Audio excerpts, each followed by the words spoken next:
We finally got a red day, and doesn't seem like it's gonna last very long. Actually, based on Apple and Amazon earnings today. Do you think this is gonna go on for much longer? What are your thoughts? What do you think? My thoughts on this are we are getting a little overextended on, quite a bit overextended on a short time frame.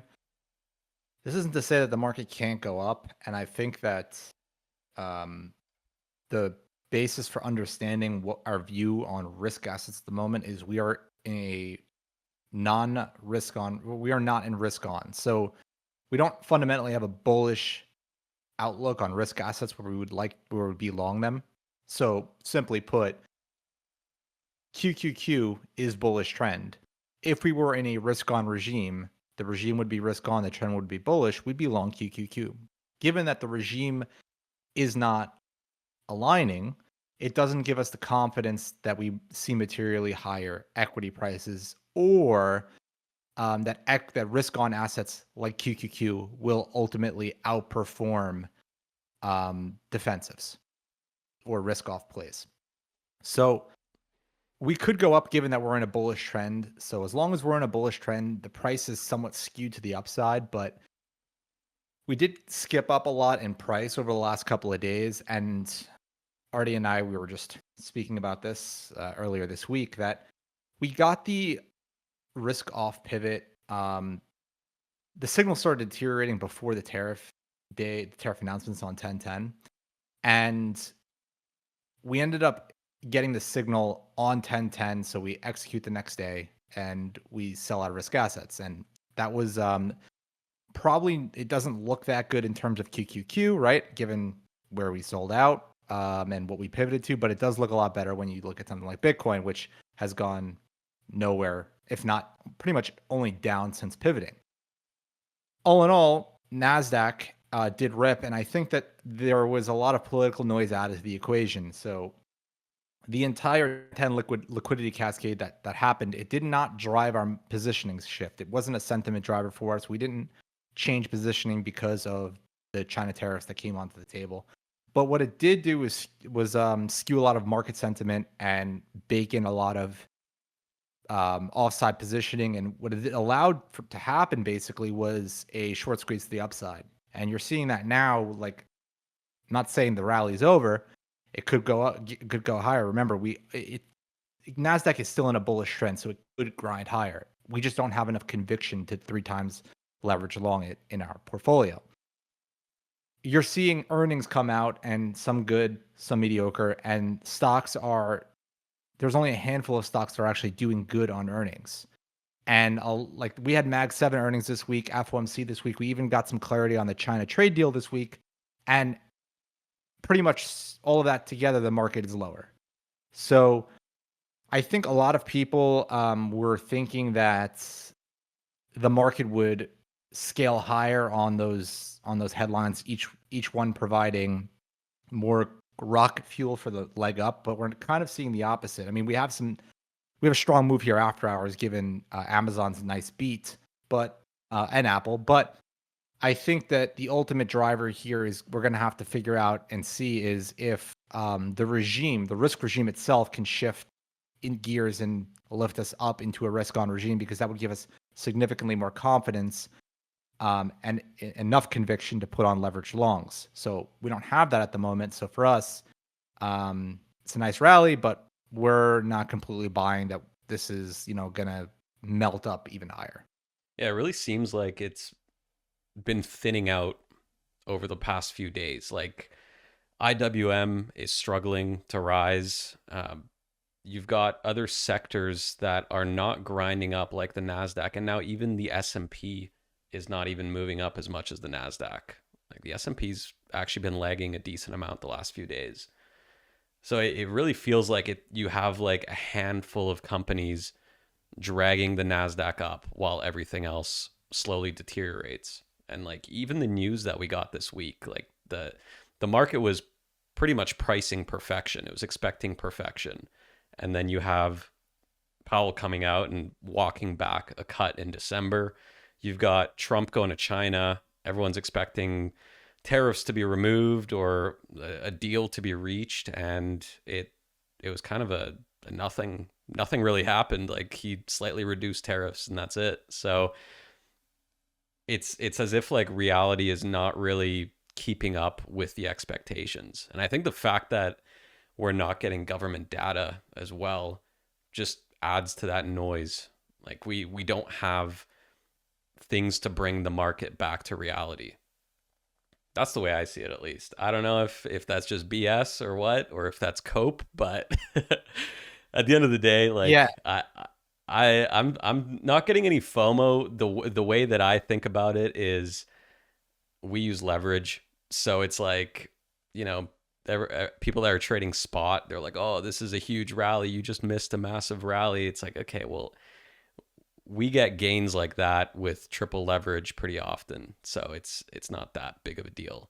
I'd rather have the conviction to be able to put most of my net worth into triple leverage when I place a trade. I think I want to like reiterate on what you're pointing at there, and that being like I assume that this last week or so in the markets has generated quite a bit of FOMO. And for those that don't know, at Market Radar, we trade entirely systematically. So we're all systematic, meaning if markets are ripping and we are long, yay. If we're not long, okay, we're not long, right? Because the models aren't positioned. The the market can't really rip on us and force our hand and be like, okay, now we have to buy, or we're going to miss the move, because it's not really how it works, right? But the models have to shift. So if the models aren't in favor, like I can lay this out in very simple terms. Right now, there is, I would say, a single digit % chance we long risk assets within the next 2 weeks, right? So if that's what the model is saying, then I know by definition I'm not going to be forced into risk assets anytime soon. So I don't really care what they do. And I think that's pretty much why you don't really see a lot of polarizing emotions from us on X and in our content, because we can't really be put in a position where our hands get forced.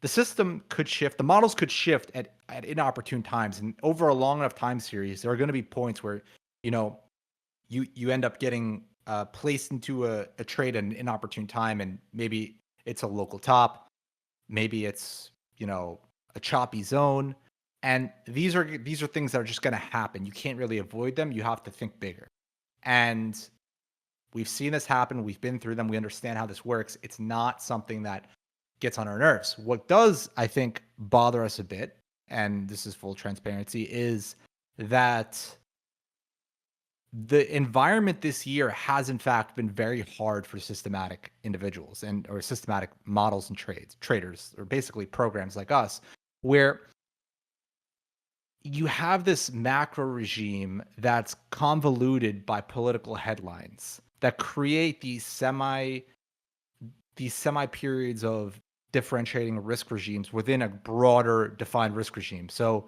like, a good example is, um, think of like Liberation Day. Like, Liberation Day was an economic slowdown at best, right? But the market traded 100% risk off, given the narrative and um, the sentiment coming out of the media. So when you do this, and when you're in a position where like you can get a headline overnight that could be bullish or bearish, systematic trading is a bit harder. Now, it's not impossible. We're still doing decent for the year. It's just one of those things that we're going to have periods like this that are much harder, and we're going to end up with periods that are much easier. So it's just part of averaging out and playing the long game. And that's what, like, I think the most important thing I can emphasize is equities are up right now. They could be down in a week from now. They could be slightly higher. They could be even higher. And like, the whole point of this is you want to manage the signals you have on your desk today. You don't want to sit here and be like, oh, the model says this, but maybe I should break my rules. Because if you start breaking rules, you never had rules to begin with. And like, that's why we are very grounded in our basis. And, like I said, NASDAQ seems to have put in a strong, 4-stage gap, multi-gap up short squeeze here the last week.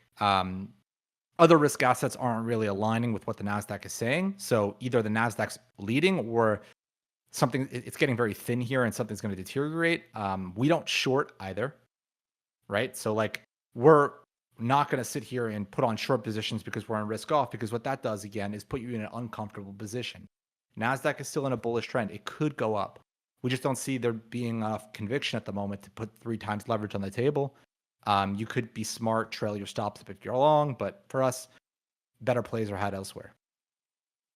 Yeah, like there's there's so much more upside in longing risk off assets versus just straight up shorting the market, because like there's just so many dynamics that occur during regime pivots. Like not every regime pivot is clean where it's like, okay, it's risk off and then market tanks shortly after. Like there's plenty of times where that's happened over the past few decades, but like it doesn't happen every time, and you don't really have asymmetrical upside by just shorting the market. It's a lot better to long risk off assets.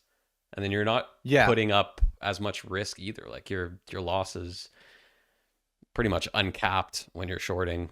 So it's just too risky to go with fat leverage doing that. It's just not sustainable. It's not a sustainable practice. And we really got to make sure that with leverage, like we're surviving and we're never putting ourselves in a position where we can get blown up. Because once you get blown up, it's done. Like you can't compound returns anymore. The goal is to stay alive for those good periods where you can compound hard. Right, exactly. Like at the end of the day, like I was just saying, you're gonna have periods, right, where you're gonna have these regimes that are almost effortless. It's godly like. I mean, we saw that in 2024. We saw that a bit this year, but you're gonna have regimes where you just you go to sleep and you compound every day, easy, right? And then you're gonna have regimes and periods like we're seeing this year that things are a bit harder, and that's what makes systematic trading hard for many people, because you have to be willing to look beyond the scope of what the model just did, get stuck in the last trade, whatever the last trade was, um, and tie yourself up with in that recency bias, and then you end up, really not letting the model play itself out. And I think that where we are right now is it's we're at a juncture where I think something's obviously a little spooky. Again, we're just repeating what we're observing. 3 4 weeks ago, 5 weeks ago, we were on the timeline screaming all-time highs, it's bullish. We were literally max bullish. Things have shifted since, and I think that anyone who follows us knows that we are probably one of the more dynamic people in this space, where if our models shift, we shift. We don't hold on to biases, narratives. It's not what we do. So obviously, risk sentiment has degraded quite a bit over the last 4 weeks, and um, it's hard if you're just looking at the Nasdaq. It's hard to say that. It's hard to say, oh, well, how could that be? Market's moving up, right? You have to really broaden out your scope to understand what I'm saying.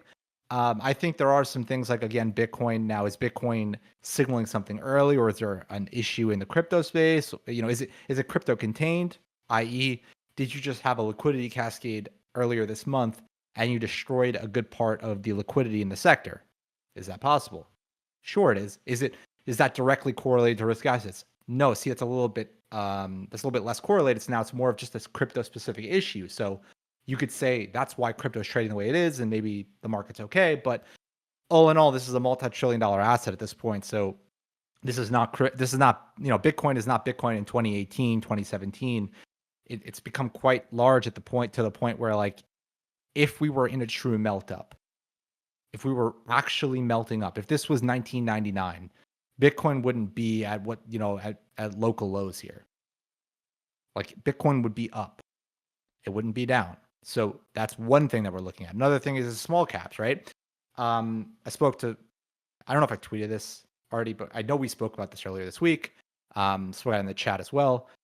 IWM, like, look at it this way. Right now, as of the last FOMC earlier this week, which Powell basically talked down December cut odds, right? Not that they won't happen, but putting some mud in the water there. But understand this: this was supposed to be the cutting cycle. This was supposed to be the start of mega easing.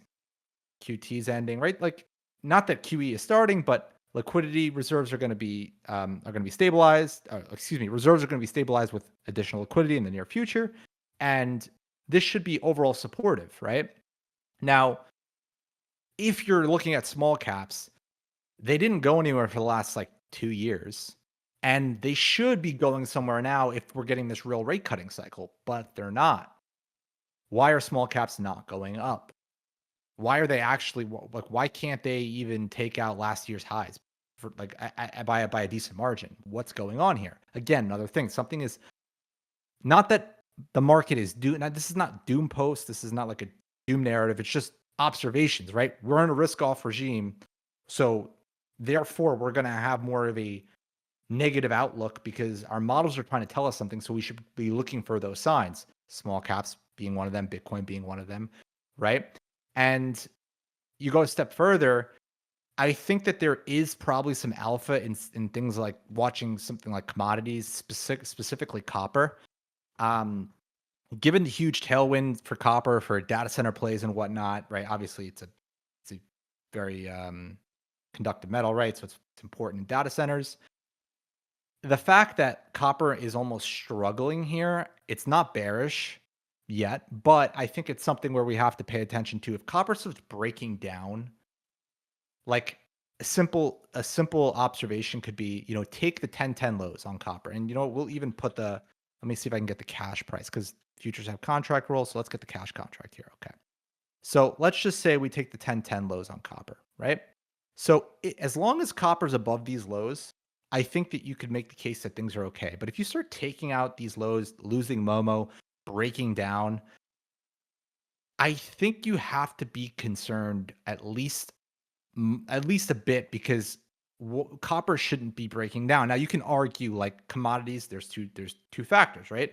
So you have the demand and the supply side. So for example, if demand remains constant in oil's case and you increase the supply, price will come down and it could actually act as a flywheel and fuel more demand because energy becoming cheaper, production efficiencies can become greater, therefore more demand. You can have this Goldilocks flywheel. And some people are arguing that's where we are right now, but we at Market Radar do not believe we're in Goldilocks at the moment. However, that case could be made in commodities where crude can go down and copper can remain stable, copper can rise, and other commodities can remain stable. If crude falls, you can almost have this Goldilocks effect. Now, I'm not saying that you should be watching copper with like to the tick, but just keep an eye on it. If copper really starts breaking down, if we lose $5 a pound, today's low, these are things that likely will add some support for bond yields, will likely put a little bit more of a spook into risk assets. So specifically the data center heavy name like tech, be careful about that. And I think that it's a bit more of an it's a bit more of a focal point than crude. Again, crude, you have OPEC trying to increase supply. So there could be there's probably some more supply manipulation on crude and than there is on copper. Hence, crude has been actually drifting lower more persistently than copper. And I think that's just the supply demand dynamic. So just don't watch crude and say, oh, it's in free fall. If crude is in a free fall, it's bad for risk assets because it implies that there's a sudden either there's a sudden shock in supply or demand. And typically, historically, when crude's free falling like that, it's taken as a demand concern. So if it's grinding lower as it's doing right now, no big deal. It is disinflationary for sure. But if copper's also joining, then I think it's time to be concerned. So you can use those as two of your goalposts with the disinflation trade. So as of right now, crude remaining right around $60 a barrel, copper slowly rolling over. Yeah, and GSG is showing some strength as well. Just the general commodity basket. Yeah, so GSG I think needs to disregard the post. I mean, this is a pretty illiquid after hours ETF, so disregard this post hour mark. GSG is holding this 2280 area. I think as long as GSG is above this area, you kind of have this demand tailwind in like copper and things like that, right? These tech driven or data centers precious metals or industrial metals, I should say. If GSG starts breaking down, we get back to where we were on 1010. This is another simple line in the sand. GSG should not take out the 1010 lows. It should not. If it does, I think demand concerns rapidly elevate. So that's something to watch out for. Now, that also likely means disinflationary fears rapidly accelerate as well. So bond yields likely really get juiced if that's what happens there. Now, speaking of bonds, bonds are in a bullish trend quite far from Momo. They are below mid vamp now. So bonds are, at least earlier today, they look like they may have wanted to go to lower vamp, but they didn't. They tapped mid vamp. As long as price is below mid vamp, chop continues. Getting above mid vamp could start another squeeze up to new highs on bonds. So that's what we're looking for there. And What are your what thoughts are on the December cut being walked back? How do you think that affects the dynamic here? you want to know why they did that, or like the dynamic in risk assets? Like the dynamic in risk assets and like our risk off play. Like how would you say that affects all of that? Well, I think certainly the market was a bit shocked on the headlines, but I think that, I mean, at the end of the day, it's still up for debate if we're going to cut or not, right? Like there's so much time between now and the next meeting that we could very well get cut. So I think things are a little shaky. The lack of data is probably another issue. Like if we have stable data coming out between now and then, I think depending on if we have really, really strong data, maybe it does take some odds, but if the data is mid at best and maybe slightly deteriorating, I think it supports the December cut. For risk assets, I think that the market the market was almost priced to perfection here, like we were saying earlier. We saw the NASDAQ essentially move. I mean, we can go back to FOMC here, right? So where were we here? We had the initial move down and then the move up into the close, but it wasn't really anything crazy. It almost felt like the market expected most of what happened outside of, the December walkback. I don't know if it has a direct play in risk on assets, but I'd say bonds are probably under a bit of pressure here given two things, right? So bonds did not like FOMC, particularly the fact of walking a cutback, and secondly, the idea of balance sheet runoff. Not that it's new news, not that I just think that it came number one, it came into light here where people are realizing that now there's a definitive start date, December, right? Where they're going to let long end run off, and rather than trying to aggressively stabilize the long end, they're going to just fuel bill purchases with it. So you can almost think that, maybe the market was somewhat expecting a little bit of a more tapered runoff, right? And on the long end, but how that played out, bonds didn't like it. I think that's probably a good driver for the short-term decline in bonds and an increase in yields. I don't know if it's trend setting though. Like I don't think the news that we got on Wednesday about the dynamics of QT, I don't think that they're that shocking that they're going to be what drives bonds into a completely different trend. I don't see it. I mean, it wasn't earth-shattering news. Term premium is still pretty elevated, and it doesn't really make too much sense unless, of course, commodities start really, really ripping hard and therefore lifting inflation expectations. But as we can see, if we take a look at inflation swaps, they are not like, it's not that they're low, but they're not very concerning at the moment. So bond yields are up more, I think, on term premium than inflation expectations. Yeah, like it really does seem like inflation expectations have been nosediving, but like growth is still keeping up. Like I think growth is just it's still pretty strong. I think inflation expectations are really what's driving bonds up to where they are now over the last few months. without getting that full growth scare to really move bonds.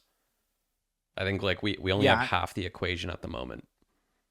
I think what we were basically pointing at is the traditional Goldilocks regime, right? That's where everyone's coming to the conclusion right now. Everyone's saying, "Oh, we're in Goldilocks. Like, the market seems strong.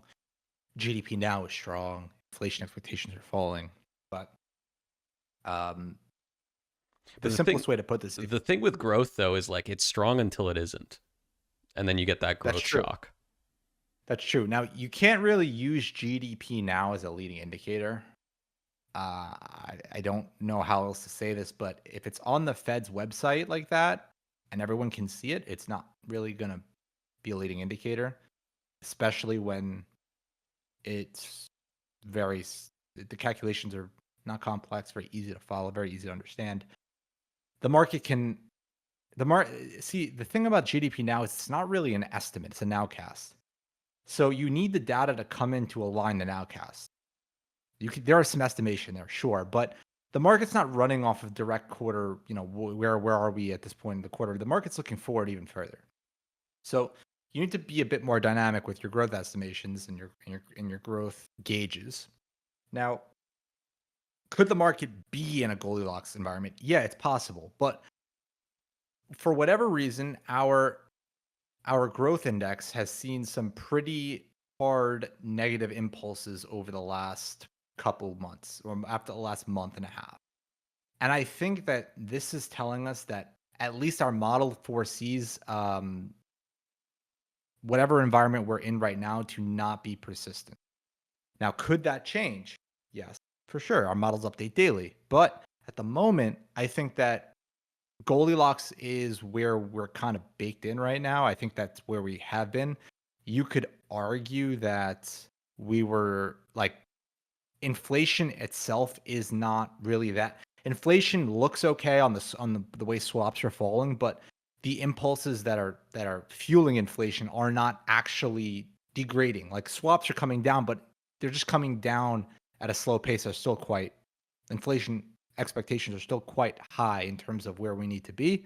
They've just slowed, right? So there's many like you could look at that and say, oh, it's Goldilocks because inflation swaps are falling. But in reality, we can go back. Inflation swaps where they are to where they were historically is not traditionally Goldilocks, right? So how you gauge that, how you measure it, comes down to the model. But ultimately, inflation expectations are showing some signs of resiliency. So it makes me think, okay, and that may the where I'm going with this is it makes sense because commodities aren't really breaking down.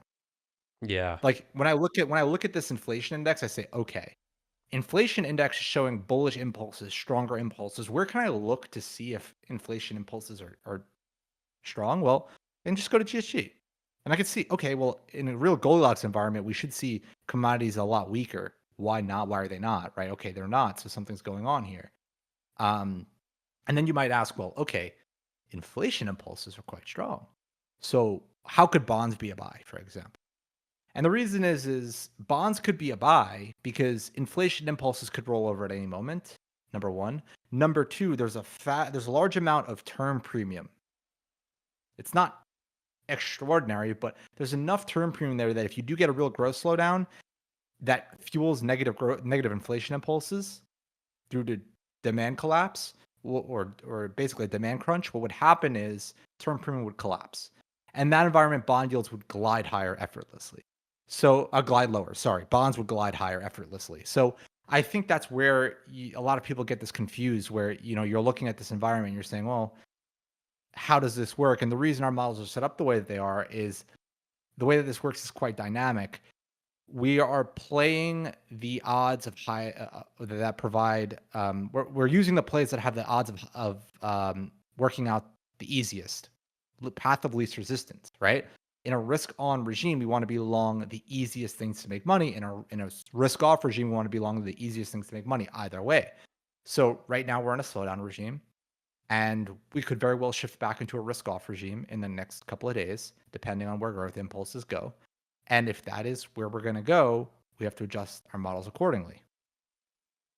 Yeah. And it's really important to keep a level head throughout these regime pivots as well, because not some regime pivots can be painful. Sometimes you feel like you're wrong, but you're actually just early, and it's really important to stick to the rules. Like I think a lot of people, and even ourselves, we had a lot of conversations at the start of the year when we went risk off.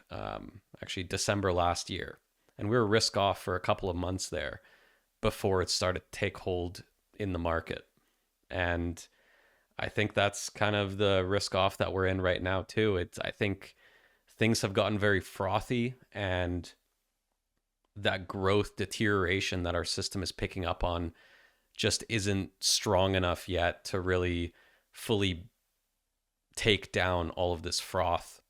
And you have noise in there as well. You've got all of the Trump tariff noise in there. You've got the short squeeze that is caused by the Trump tariff noise. Like, so you have all of these factors playing into it, which could extend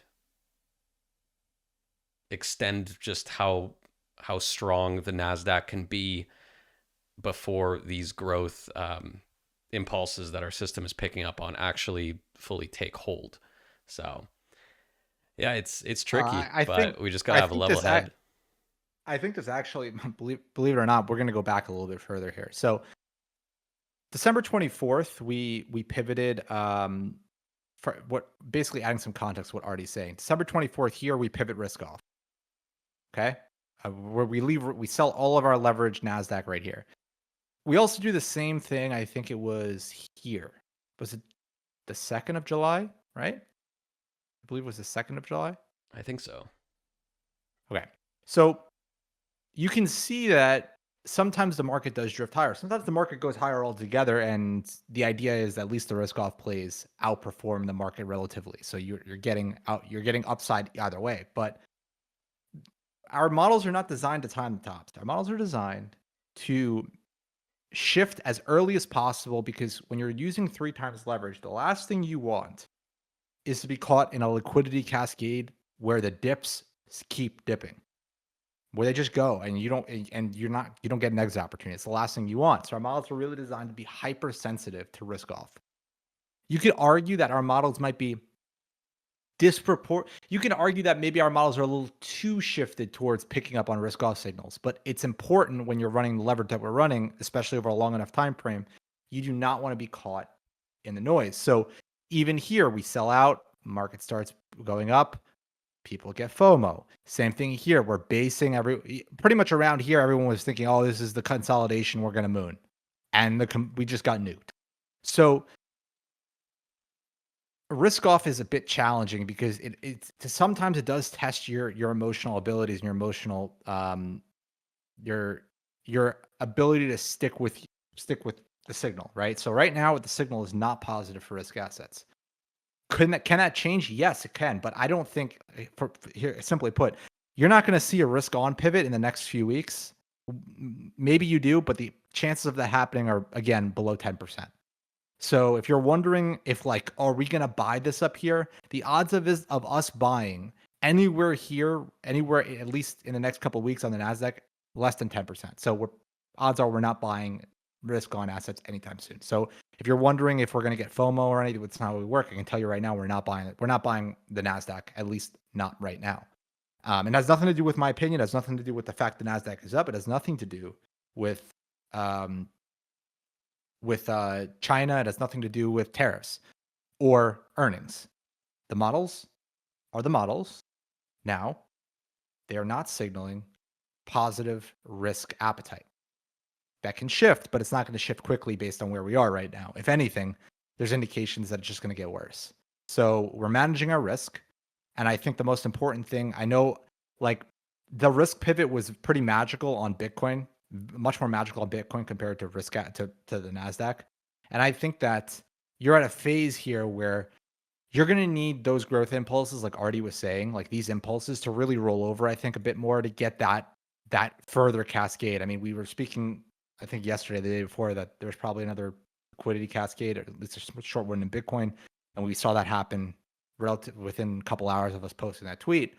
But I do think that the floor that's here right now, like this 100, 105 area on Bitcoin, this has been holding, and I think you're going to need that next leg, a shift in growth impulses to really take us below it. I'm not saying that you keep this is a bottom. I'm not telling you we're buying this. We're obviously not, but I do think that at some point there's going to have to be some uh some pause, some cooling down to the bearish action in Bitcoin without there actually being a straight, hardcore cascading risk off regime.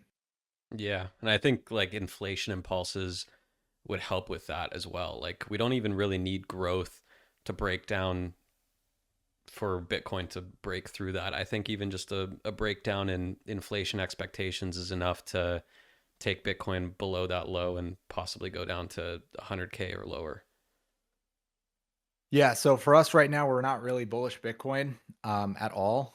Um, we don't short again. We don't short, so we can never be caught in a short squeeze. That's the beauty of this. We will eventually buy Bitcoin again. It's going to happen, but we're pretty much out at 116,000. And until that shifts, the regime and the trend, we're in a neutral trend here on Bitcoin too. So a lot of things are actually there's more things working against Bitcoin right now than are working for it. If we were in a risk on regime and Bitcoin was bearish trend or neutral at least where it is right now, we could argue, ooh, the tide's turning. Maybe Bitcoin's just lagging. Or if Bitcoin was bullish trend and the regime was risk off, hmm, maybe Bitcoin's leading. None of that's happening. Literally, Bitcoin's neutral. It's at the low end of the range. It looks like it could even blow through it with the right headline. So I think at this point, Bitcoin's just a dead asset and has been for since we sold it on October 13th, and we've gone nowhere since. So I think that there's obviously certain things in the market that are playing out risk off style, some things that are showing less signs of it, but our goal is not to catch every tick. We want to make sure that when we buy Bitcoin again, we get a real bull trend. We're 2 times leverage. We're just holding tight and we're going to let it rip. If that happens above 112, maybe in the next couple of months, maybe we have to go above 115 and we go. Hopefully that's the move that takes us to 130, 145, even 150. That's what we want to be long with leverage. We don't want to be long this chop noise and get smoked, liquidity cascades and massive liquidation. So I think that approach is probably the hardest to understand for people because most people on X think like we're short or we're uh, we're not Bitcoin. We don't like Bitcoin. Like we love it, we love longing it, but it's just not a long right here. Yeah, especially if it chops around. Like I don't mind if we get the risk on pivot at like 120K. I wouldn't care. Like we get back in above our sell, it doesn't matter because we didn't have dead capital chopping around, and with leverage as well, you get the decay on that as well, just eating away at your position that entire time. So it's much better to buy higher with conviction when that does happen. Exactly, and I think another thing that we have coming up here, hopefully, would be the end of the government shutdown. Arguably, that has added a lot of uncertainty to the market. So a good thing to watch would be when the government shutdown comes to an end, inevitably it will. Does the market take that as is that where we get a slew of economic data that spooks, or does the market go up? We're gonna have to see. Because at the same time, we're not actually collecting data. So there's gonna be data gaps. So like I believe if the government ends the shutdown in the beginning of November, they're not gonna have October CPI. Yeah, So that's that's just correct. gonna be a miss, right? So like we're gonna have to wait till December to get CPI. So like there's so much like wonky stuff that can happen here, and how the market takes that's going to be important. As of right now, the markets equities specifically are unfazed a lot more than Bitcoin. But I also think that you can't just say all government shutdowns are bullish. A lot people like to make these linear observations like, oh, just because the Fed cuts when stocks are at all-time highs, you're guaranteed stocks being higher 12 months in the future. These are all like simple anecdotal things that you cannot that we can't trust that with leverage. That would be ridiculous. Imagine if we came on chat and told you guys, yeah, we're 3 times leveraged NASDAQ here because the Fed cuts and historically we're going to be higher 12 months from now. I'm pretty sure most of you guys would think we're insane. I'd hope you think we're insane. If not, I Godspeed. don't know, man. I see some people out there saying shit like that. I see people saying, "Oh, the Fed's gonna cut, the market's gonna rip." Like, brother, these cuts have been priced in for 6 months now.